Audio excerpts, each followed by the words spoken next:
everyone, welcome back to my YouTube channel. My name's Meredith Phillips. I'm a writer, reader, and bunny mama, and today I wanted to chat a little bit about my outlining method and how that's changed over the past several years. I got a comment back several videos ago from Chris. I'll post a little screenshot here so you can read it.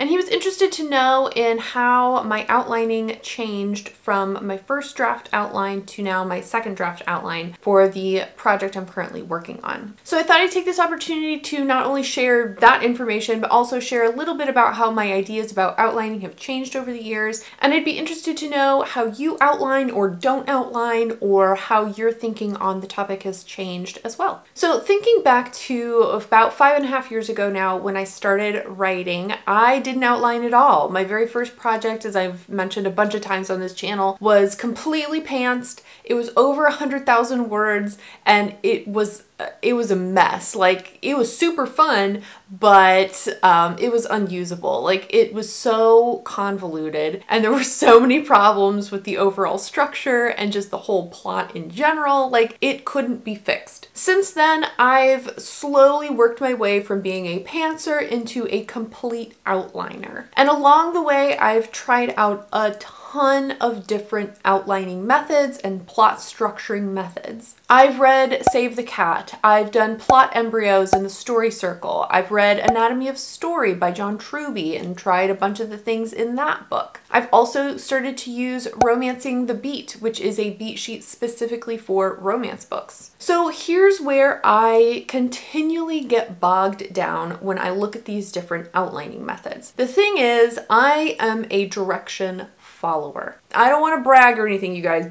but I'm pretty good at following directions. I don't know if you've seen this before, but one of the things that comes up over and over again from literary agents about why they rejected a query letter, one of the top reasons that I see is that they get rejected because they haven't followed directions. They didn't follow one of the basic things that the literary agent asked for. And I'm going to tell you something. When I start querying, I might get rejected a lot, but it is never going to be because I didn't follow the directions. I love directions and I like following them step by step. So with all these different outlining methods and beat sheets and ideas about structuring novels, I get really drawn into the idea that these are directions that need to be followed, and because I'm good at that, I like trying to do that when I'm outlining a story, which that's not really what you're supposed to do with them. The other thing that's included in some outlining things, others not as much, but like especially with Save the Cat and ones like that, there are also oftentimes percentages that are given. So they're saying things like, within the first 10%, you should have your inciting incident. By the 50% mark, there should be some big change happening in the plot. Like, there's different percentages like that. And so while I'm writing, I'm paying attention to those percentages and trying to shoehorn my plot in so that it fits that structure. The other thing that I run into trouble with beat sheets and outlining methods is that they are generally just the main beats of a story, but that's not the only thing happening in the story. There should be scenes in between those beats that lead the reader from one beat to another, right? But I tended to fall into the trap of, these are the scenes that I need, and then there's nothing else. So as a result, a lot of my first drafts feel really rushed because there's nothing connecting the beats. Another thing that was difficult for me with different outlines is that the beats mentioned are sometimes one scene, and sometimes they're really meant to be more than one scene. So let me give you an example from Save the Cat, because I think a lot of people have read that, or if you haven't read it, it's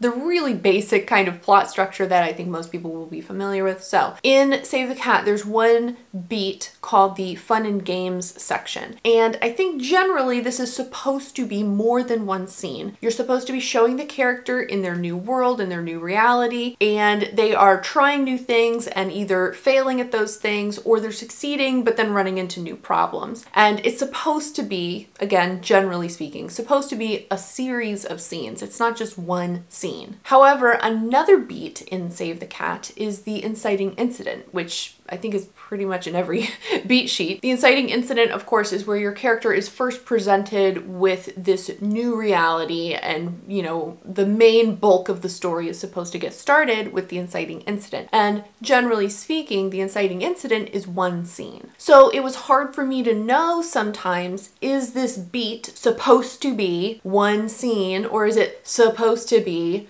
multiple scenes? And of course, there isn't really a right answer to that either. But I would get bogged down trying to figure out, do I need a bunch of things happening or just one thing? It was confusing. So I've had a tumultuous relationship with outlining methods, as you can see. And I think all of these problems that I was having with these beat sheets was summed up really nicely in 2 videos, actually, a couple weeks back. Kate Kavanaugh and Alexa Dunn both posted videos about unpopular opinions when it comes to writing or AuthorTube or the whole industry in general. And one of the unpopular opinions was this: most writers who use plot structures to plan their stories write poorly. The structures are a method of analyzing stories to show patterns repeated over time. They are not templates. If you use a plot structure as a template, oftentimes you don't understand the reason for each beat, so they don't work effectively. And everything in between the beats is basically filler. Study the plot structures to understand story, but please stop using them as templates for your stories. So I think this is exactly what I was trying to do. I was trying to use these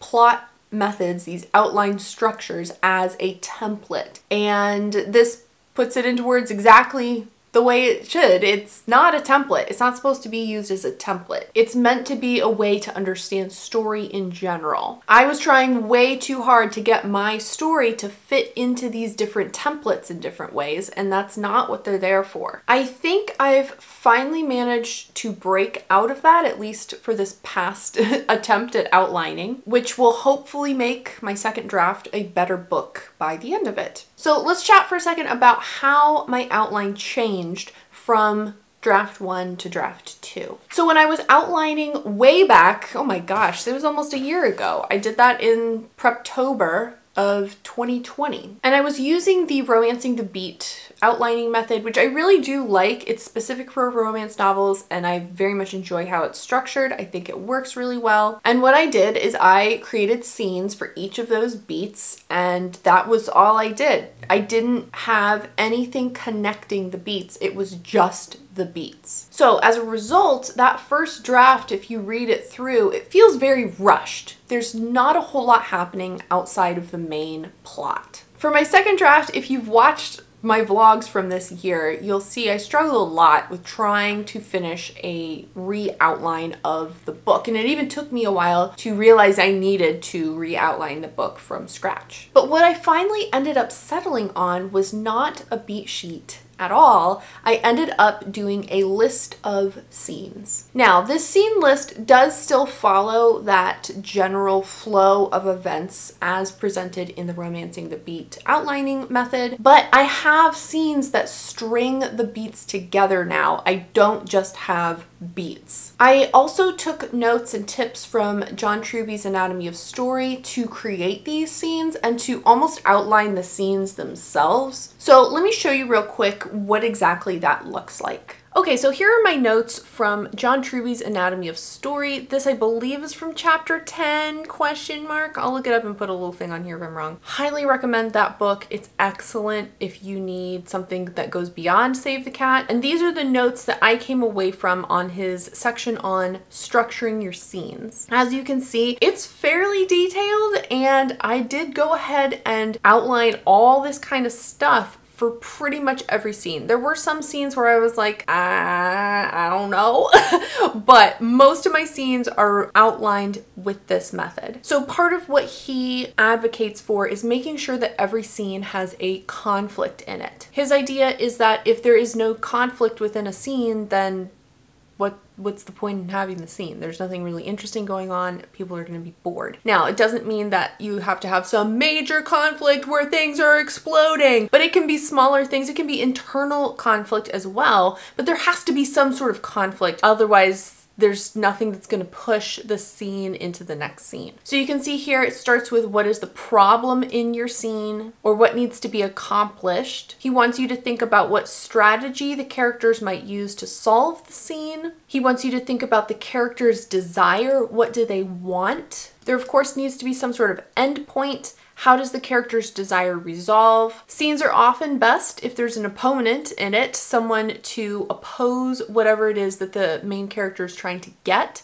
or what it is they want. Sometimes the opponent could be the character themselves, but oftentimes that opponent is going to be the thing that creates the big conflict. The character needs to come up with some sort of plan in order to try to gain whatever it is that they want. Conflict, like I said, that's the thing that's going to build the scene to some sort of point of tension. And then at the end of the scene, he says there should be a twist or a reveal. Either something surprising happens that the audience is not expecting, or the character has some sort of self-revelation about themselves. Now, when I was using this method, it helped a lot in bringing out a couple different things. Firstly, this very often showed me that two scenes I had really could be combined into one scene, or the other thing it often showed me was that a scene was pretty useless. If the scene was just the character reflecting on what had just happened, a lot of times that was not interesting, there was no real conflict, and I didn't need a whole scene centered around that. I could add that kind of information into other scenes. So it really helped me tighten up my outline. After I'd completed all this for the scenes I wanted to include, I read back over the whole piece, and the second draft of this book, I hope,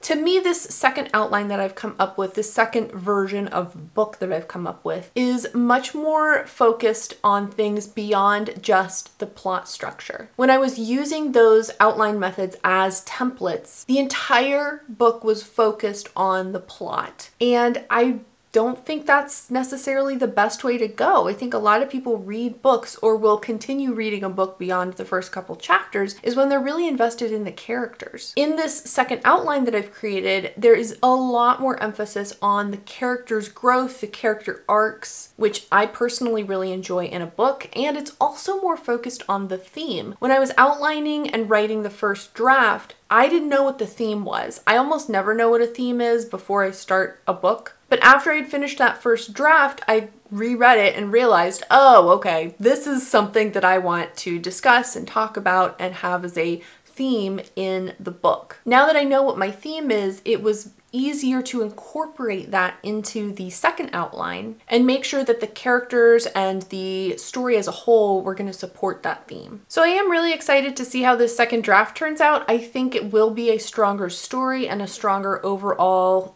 thing to work with than my first draft was. And I'm excited about finishing that second draft and seeing how the second draft compares to the first one, because I think it's going to be much better. So I hope that was helpful. I hope it was interesting and you kind of can get a sense of how I'm trying to do things. Who knows, maybe a year from now I'll look back on this video and be like, oh, sweet summer child, you still had no idea what you were doing. But I guess we'll find out. Let me know in the comments, do you use beat sheets? Do you try to use them as a template and maybe now you're realizing you shouldn't be doing that, or you should be adding more to them beyond just the beats? Let me know what you think about outlining, if you do it at all, or how you structure your books in general. If you liked this video, give it a thumbs up. And if you haven't already, go ahead and click the subscribe button. I post videos on Tuesdays and Fridays. You can find me over on Instagram at Meredith Phillips Writes, and you can head over to meredithphillips.com to sign up for my newsletter. Thank you so much for joining me today, and I will see you next time. Bye. Hopefully we're not gonna wiggle you too much. Wiggle, wiggle, wiggle, wiggle, wiggle, wiggle.